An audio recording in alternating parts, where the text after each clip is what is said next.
বিভাগের পক্ষ থেকে আজকের এই ক্লাসে আপনাদের সকলকে স্বাগত জানাচ্ছি। আমি মোহাম্মদ রাকিবুল হাসান রনি, জাতীয় বিশ্ববিদ্যালয়। আমি আজকে একটা গুরুত্বপূর্ণ টপিক নিয়ে আলোচনা করব, তাই ভিডিওটা না টেনে সম্পূর্ণটা ভালো করে দেখবেন আশা করি। আর আজকে ভিডিওটা যদি আপনারা দেখেন তাহলে আর নির্ণায়ক নিয়ে কোনো সমস্যা হবে না। আজকে আমাদের আলোচনার বিষয় হচ্ছে নির্ণায়ক, আর আমার আলোচনা যদি সম্পূর্ণরূপে দেখেন তাহলে আপনার আর নির্ণায়ক নিয়ে কোনো সমস্যা হবে না। আজকে আমরা আলোচনা করব নির্ণায়কের যে বেসিক জিনিসগুলো আছে, সেই বেসিক জিনিসগুলো নিয়ে আমরা আজকে 5টা টপিক নিয়ে আলোচনা করব। প্রথম হচ্ছে নির্ণায়কের সংজ্ঞা, নির্ণায়কের প্রকারভেদ, তারপরে হচ্ছে আমাদের ম্যাট্রিক্স এবং নির্ণায়কের মধ্যে পার্থক্য, নির্ণায়কের উপাদান এবং হচ্ছে লাস্টে নির্ণায়কের উপাদান এবং তার চিহ্ন। আচ্ছা, তো প্রথমে জানা যাক যে নির্ণায়কটা কাকে বলে। আমরা নির্ণায়কের সংজ্ঞা দিতে, এটা আপনাদের পলিটেকনিক প্রথম পর্বে একটা পরীক্ষায় প্রশ্ন আসছিল এরকম যে নির্ণায়কের সংজ্ঞা দাও সংক্ষিপ্ত প্রশ্নে। এরকম সংজ্ঞা প্রায় আসে থাকে, তাহলে আমাদের সংজ্ঞাটা প্রথমত জানতে হবে। নির্ণায়কের সংজ্ঞাটা হচ্ছে আমাদের এরকম যে কতগুলো উপাদান অথবা পদকে আমরা যদি সুনির্দিষ্ট উপায়ে একটা নিয়ম মেনে বর্গাকারে যদি সাজানো হয় তাহলে আমরা যে বিন্যাসটা পাবো সেই বিন্যাসটাই হচ্ছে আমাদের নির্ণায়ক। আমি আবার বলছি, কতগুলো পদ অথবা রাশিকে সুনির্দিষ্ট নিয়ম মেনে যদি বর্গাকারে সাজানো হয় তাহলে যে বিন্যাসটা পাওয়া যাবে সেই বিন্যাসটাই হচ্ছে নির্ণায়ক। আপনারা জানেন নির্ণায়কের ইংরেজি শব্দ হচ্ছে ডিটারমিন্যান্ট। আচ্ছা, এই জন্য আমি একটু উদাহরণ দিই। আমি এখানে দুটো উপাদান নিলাম, A1 এবং B1, A2 B2। দেখেন আমি এখানে এই চারটা উপাদানকে আমি একটা নিয়ম মেনে বর্গাকারে সাজাইছি। দ্যাট মিন্স এটা হচ্ছে আমাদের একটা নির্ণায়ক। তাহলে কতগুলো উপাদান অথবা পদকে যদি আপনি কোনো একটা নিয়ম মেনে বর্গাকারে সাজান তাহলে সেটা হয়ে যাবে একটা নির্ণায়ক। তো এটাকে আমি বলতে পারি কি, ধরেন এটাকে লিখলাম যে A সমান সমান এটা। তাহলে আমি বলতে পারি নির্ণায়ক A, অথবা যেহেতু আমরা জানি যে নির্ণায়কের ইংরেজি শব্দটা হচ্ছে ডিটারমিন্যান্ট, তাহলে সেখান থেকে আমি বলতে পারি ডিটারমিন্যান্টের ডেট, এটা থেকে এটাকে বলা যায় ডেট A বা নির্ণায়ক, অথবা এরকম ভাবে প্রকাশ করা যায় বা বলা যায়। এখন যে সকল পদ অথবা রাশি দ্বারা আমাদের নির্ণায়ক গঠিত হয় সে সকল পদকে বলা হয় নির্ণায়কের উপাদান বা ভুক্তি। এই যে দেখেন এখানে A1 B1 A2 B2 এইগুলা হচ্ছে সবই নির্ণায়কের উপাদান। আর এখন আমরা নির্ণায়কের প্রকারভেদ নিয়ে আলোচনা করি। নির্ণায়কের প্রকারভেদের মধ্যে হচ্ছে আমরা প্রথমত নির্ণায়ককে 3 ভাগে ভাগ করতে পারি। প্রথম পর্যায়ের নির্ণায়ক, দ্বিতীয় পর্যায়ের নির্ণায়ক, তৃতীয় পর্যায়ের নির্ণায়ক। তো যদি কোনো নির্ণায়কের মধ্যে আপনি দেখেন যে একটা সারি একটা কলাম, আচ্ছা আমি একটু সারি এবং কলাম বিষয়টা ক্লিয়ার করি। আনুভূমিক বরাবর অর্থাৎ ডান থেকে বামে, এই ডান থেকে বামে A1 B1 এটা হচ্ছে সারি। আনুভূমিক বরাবর যে রেখা কল্পনা করা হয়, যে উপাদানগুলো থাকে সেগুলো সারি গঠন করে। আর এটা হচ্ছে কলাম, এটা একটা কলাম, এটা একটা কলাম, এটা একটা সারি, এটা একটা সারি। তাহলে আমরা বুঝতে পারলাম ডান থেকে বামে গেলে সারি, উপর থেকে নিচে আসলে সেটা হচ্ছে একটা কলাম। তারপরে দেখেন যে সকল নির্ণায়কের মধ্যে একটা উপাদান থাকবে, যে সকল নির্ণায়কের মধ্যে একটা সারি একটা কলাম থাকবে, দেখেন এখানে একটা সারি আছে আর একটা কলাম আছে, তাহলে এটা হচ্ছে প্রথম পর্যায়ের নির্ণায়ক। এটা হবে প্রথম পর্যায়ের নির্ণায়ক। আচ্ছা,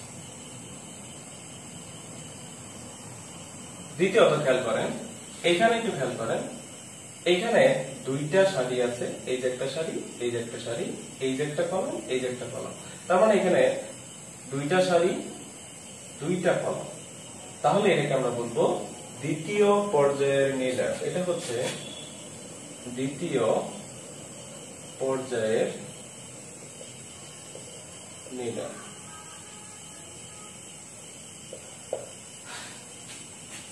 তারপরে আরেকটা জিনিস বলি, যদি কোথাও দেখেন এরকম 3টা সারি আছে এবং 3টা কলাম আছে,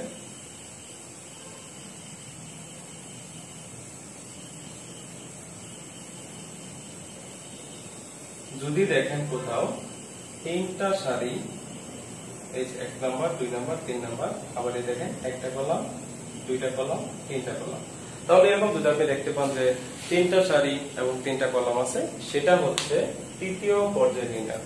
তাহলে একটা সারি একটা উপাদান থাকলে প্রথম পর্যায় নির্ণায়ক, দুইটা সারি দুইটা কলাম থাকলে সেটা দ্বিতীয় পর্যায় নির্ণায়ক, এবং যদি তিনটা সারি তিনটা কলাম থাকে তাহলে সেটা হবে তৃতীয় পর্যায় নির্ণায়ক। আশা করি এই নির্ণায়কের প্রকারভেদটা আপনারা বুঝতে পেরেছেন। ক্লিয়ার? আচ্ছা, তাহলে আমাদের দেখেন আমরা নির্ণায়কের সংজ্ঞা কমপ্লিট করলাম, নির্ণায়কের প্রকারভেদ কমপ্লিট করলাম, তারপরে আমরা এখন আসি নির্ণায়কের ধারণা। নির্ণায়কের ধারণা, তো নির্ণায়কের আবির্ভাব কিভাবে? নির্ণায়কের আবির্ভাব হয়েছে আমরা যখন দুইটা বীজগাণিতিক রাশি থাকে আমাদের, এই যেরকম মনে করেন a1x plus b1y plus c1 সমান 0, a2x plus b2y plus c2 সমান 0। যদি এরকম দুইটা বীজগাণিতিক রাশি থাকে তাহলে সেগুলো সমাধান আমরা অপনয়ন অথবা প্রতিস্থাপন অথবা বজ্রগুণন এগুলো দ্বারা সম্পন্ন করতে পারি। কিন্তু আপনার যদি তিনটা থাকে, তিনটা এরকম যদি বীজগাণিতিক আপনার রাশি থাকতো দুই চলক বিশিষ্ট, সেক্ষেত্রে আপনি সমাধান করতে পারতেন না। তো সে সকল সমাধানের জন্যই মূলত নির্ণায়কের আবির্ভাব। তাহলে নির্ণায়কের আবির্ভাবটা কেন? তাহলে তিনটা দুই চলক বিশিষ্ট সরল সমীকরণ সমাধানের জন্যই নির্ণায়কের আবির্ভাব। বুঝতে পারলাম? আচ্ছা, তাহলে আমাদের নির্ণায়কের ধারণাটা কমপ্লিট হচ্ছে। এখন নির্ণায়কের উপাদান এবং তার চিহ্ন। নির্ণায়কের উপাদান এবং হচ্ছে তার চিহ্ন। তো দেখেন আমি বলছিলাম যে সকল পদ অথবা রাশি নিয়ে, যে সকল পদ এবং রাশি, যে সকল পদ এবং রাশি নিয়ে নির্ণায়ক গঠিত হয় তাদের প্রত্যেককেই নির্ণায়কের উপাদান অথবা ভুক্তি বলে। এটা একটা উপাদান, এটা উপাদান, এটা উপাদান, এই সবগুলোই হচ্ছে উপাদান। তার মানে এখানে 9টা উপাদান আছে, এখানে 4টা উপাদান আছে, এখানে একটা উপাদান আছে। আশা করি বুঝতে পারছেন। তাহলে যে সকল পদ অথবা রাশি নিয়ে নির্ণায়ক গঠিত হবে সে সকল পদকে বা রাশিকেই বলা হবে নির্ণায়কের উপাদান বা ভুক্তি। এগুলো আমি আগে বলছিলাম। তো এই সকল যে নির্ণায়কের উপাদান আমরা দেখতে পাচ্ছি, এই সকল নির্ণায়কের উপাদানে তাদের একটা নিজস্ব চিহ্ন বা অবস্থান আছে। সে অবস্থানগুলো কি কি আপনি যদি এটা খেয়াল করেন, আমি যদি বলি এটার অবস্থান কত, আপনি কি বলবেন? আপনি বলবেন এটা 1 নম্বর সারিতে 1 নম্বর কলাম আছে। আপনি বলবেন এটা 1 নম্বর সারির 2 নম্বর কলাম আছে। আপনি এটাকে বলবেন 1 নম্বর সারির 3 নম্বর কলাম আছে। তো আমি এইভাবে লিখবো, তাদের অবস্থানগুলো খেয়াল করেন। তাহলে এটাকে বলছিলাম আমি 1 নম্বর সারি 1 নম্বর কলাম, এটাকে বলছিলাম 1 নম্বর সারি 2 নম্বর কলাম, এটাকে বলছিলাম 1 নম্বর সারি 3 নম্বর কলাম। এইভাবে এটা 2 নম্বর সারির 1 নম্বর কলাম। দেখেন খেয়াল করে, এই যে এটা হচ্ছে নির্ণায়কের যে উপাদানগুলো আছে তাদের চিহ্নগুলো। তো চিহ্নগুলো আমরা আমাদের খেয়াল করি। দেখেন প্রথমে যে 1টা লিখছি এটা হচ্ছে তার সারি, আর দ্বিতীয়তে যে 1টা লিখছি সেটা হচ্ছে তার কলাম। তার মানে এই A11 উপাদানটা মানে আমরা বুঝবো এটা প্রথম সারির প্রথম কলাম। আর B12 যেখানে আমি যে লিখছি B12 এই উপাদান দ্বারা বুঝবো। দেখেন এখানে B1, এই B1 মানে হচ্ছে এটা হচ্ছে সারি, অর্থাৎ সারিটা প্রথমে বলতে হবে, আর এটা হচ্ছে আমাদের কলাম। এটা কি আমাদের কলাম। তার মানে এটা হচ্ছে সারি, এটা হচ্ছে কলাম। প্রথমে সারিটা বলবো, পরে আমরা কলামটা বলবো। তাহলে এইগুলো হচ্ছে তাদের অবস্থান। আশা করি আমরা সকলে বুঝতে পারছি। আর যদি কারো কোনো সমস্যা থাকে তাহলে সেটা আমার কমেন্ট বক্সে অবশ্যই জানাবেন। আর আপনাদের এই পলিটেকনিক প্রথম পর্বে আমাদের একটা প্রোগ্রাম আছে, সেটা যদি কেউ প্রোগ্রামে আমাদের ভর্তি হতে চান বা ভর্তি সংক্রান্ত কোনো তথ্য জানতে চান তাহলে অবশ্যই আমাদের এই পাবেল এডুকেয়ার এবং এই নাম্বারে অবশ্যই যোগাযোগ করবেন। আচ্ছা, তাহলে আমরা নির্ণায়কের উপাদানগুলোর যে অবস্থান আছে সেই অবস্থানগুলো জানলাম। এখন অবস্থান অনুসারে তাদের চিহ্ন আছে, প্রত্যেক উপাদানেরই আলাদা আলাদা চিহ্ন আছে। সেই চিহ্নগুলো কি আমরা একটু যদি জেনে নেই তাহলে দেখেন প্রথম A11, আমি এইটুকু মুছে ফেলি। এই উপাদানটার চিহ্ন হচ্ছে প্লাস, এটা হচ্ছে মাইনাস, এটা প্লাস, এটা মাইনাস, এটা প্লাস, এটা মাইনাস, এটা প্লাস, এটা মাইনাস, এটা প্লাস। আমরা যদি একটু ভালো করে খেয়াল করি, আপনি যদি খেয়াল করেন দেখেন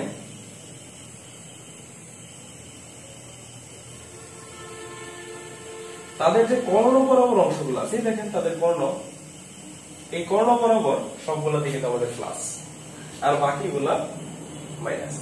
কর্ণ বরাবর প্লাস আর বাকিগুলো হচ্ছে মাইনাস, কর্ণ বরাবর প্লাস বাকিগুলো হচ্ছে মাইনাস। এখন এই চিহ্নগুলো কোথা থেকে আসবে স্যার? সেগুলো আমাদের জানার বিষয়, তো সেগুলো আমরা একটু জেনে নিই। দেখেন আমি সবগুলোই মাইনাস লিখলাম, এরকম করে সবগুলো আমি মাইনাস লিখি। তারপরে তাদের যে অবস্থানটা আছে, যেমন এটা মাইনাস, তার অবস্থানটা হচ্ছে সে 1 নাম্বার কলাম প্লাস 1 নাম্বার সারির উপাদান।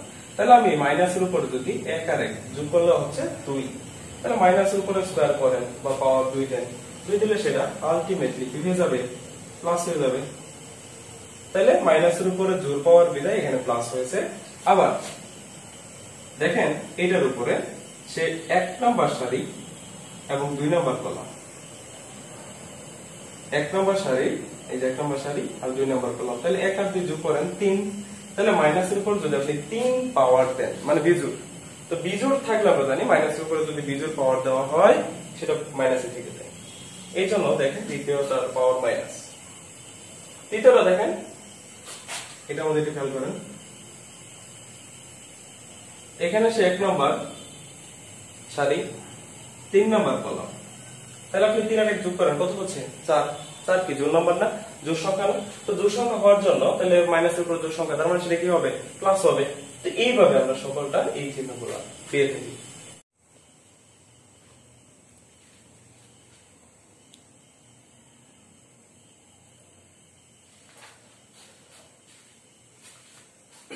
এখন আমরা ম্যাট্রিক্স এবং নির্ণায়কের মধ্যে কিছু পার্থক্য জেনে নিব। আমরা অনেক সময় ম্যাট্রিক্স এবং নির্ণায়কের দুইটা এক বিষয় চিন্তা করি, আসলে ম্যাট্রিক্স এবং নির্ণায়ক দুইটা জিনিস এক না। ম্যাট্রিক্স এবং নির্ণায়কের মধ্যে বেশি কিছু পার্থক্য আছে যেগুলো আমাদের অবশ্যই জানা দরকার। যেগুলো আমরা না জানি তাহলে আমাদের অনেক সময় চিন্তা ভুল হতে পারে। তো দেখেন ম্যাট্রিক্স এবং নির্ণায়কের মধ্যে বেশি কিছু পার্থক্য আমি বলি। এটা ধরেন ম্যাট্রিক্স লিখলাম আর এখানে লিখলাম আমি নির্ণায়ক।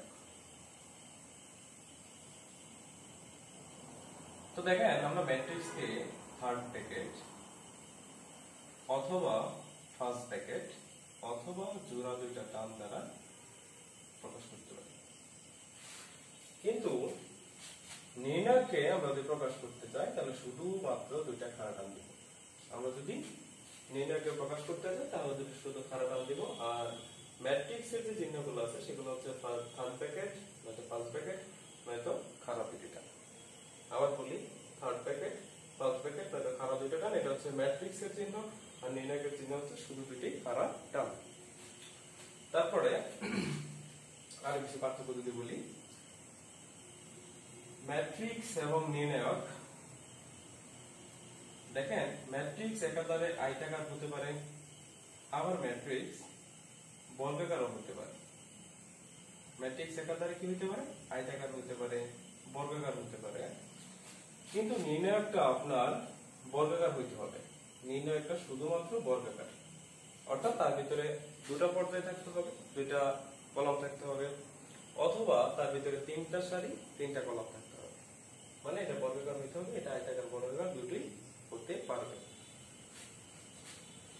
তারপরে আপনি যদি ম্যাট্রিক্সকে কোনো সংখ্যা দ্বারা গুণ করতে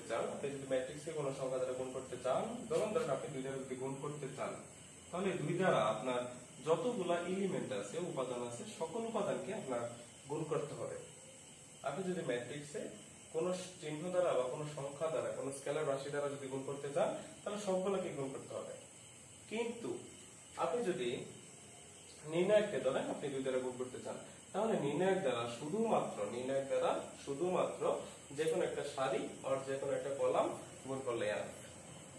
তাহলে নির্ণায়কের বেলায় শুধুমাত্র একটা সারি বা কলাম গুণ করতে হবে, বাট ম্যাট্রিক্সের বেলায় সকল উপাদানকে গুণ করতে হবে। যদি আপনারা 2 দ্বারা গুণ করেন তাহলে 2a 2b 2c এরকম হবে, 2d 2e 2f। বাট নির্ণায়কের বেলায় শুধুমাত্র একটা সারি বা একটা কলাম গুণ করলে হবে। তাহলে আমি 2 দ্বারা গুণ করে এরকম হবে আমার 2a 2b, আর নিচের যে দুইটা ঠিকই থাকবে। আশা করি বুঝতে পারছি। তো এই ছিল ম্যাট্রিক্স এবং নির্ণায়কের মধ্যে বেসিক কিছু পার্থক্য। আশা করি সকলে ক্লিয়ার হয়েছে। আমরা একটু আবার মেমোরাইজ করি। প্রথম থেকে কি বললাম? প্রথমে পড়ছিলাম আমরা নির্ণায়কের সংজ্ঞা, তারপরে পড়ছিলাম প্রকারভেদ, তারপর নির্ণায়কের ধারণা, তারপর উপাদান এবং এর চিহ্ন, তারপর আমরা বলছিলাম ম্যাট্রিক্স এবং নির্ণায়কের মধ্যে পার্থক্য। তো ম্যাট্রিক্সের প্রথম যে পার্থক্যটা, ম্যাট্রিক্সকে আমরা প্রকাশ করতে পারি তার বন্ধনীটা হচ্ছে থার্ড ব্র্যাকেট নয়তো ফার্স্ট ব্র্যাকেট নয়তো দুইটা জোড়া টান। আর নির্ণায়কের বেলায় শুধুমাত্র দুইটা খাড়া টান দিতে হবে। আর ম্যাট্রিক্সের বেলা ম্যাট্রিক্সটা হইতে পারে আয়তাকার নয়তো বর্গাকার, বাট নির্ণয়টা শুধু বর্গাকার হবে। অর্থাৎ তার ক্রম দুই হইলে মানে তার দুইটা সারি হইলে দুইটা কলাম হইতে হবে, তিনটা সারি হইলে তিনটা কলাম হইতে হবে, এই সিস্টেমে। আর যদি আপনি ম্যাট্রিক্সে কোনো সংখ্যা দ্বারা গুণ করতে চান, কোনো স্কেলার দ্বারা, তাহলে সবগুলোকে গুণ করতে হবে। বাট নির্ণয়কের বেলা এরকম না। নির্ণয়কের বেলা আপনি যদি শুধু গুণ করতে চান, তাহলে যে কোনো একটা সারি অথবা যে কোনো একটা কলামকে গুণ করলেই হবে। এই ছিল আজকে আমাদের আলোচনা। আমি আগামী ক্লাসে আরো গুরুত্বপূর্ণ কিছু নিয়ে আলোচনা করব। সে পর্যন্ত ভালো থাকুন, সুস্থ থাকুন এবং পরিশ্রম করুন, লেগে থাকুন। ইনশাআল্লাহ আপনার জয় হবে। সবাইকে ধন্যবাদ। আসসালামু আলাইকুম।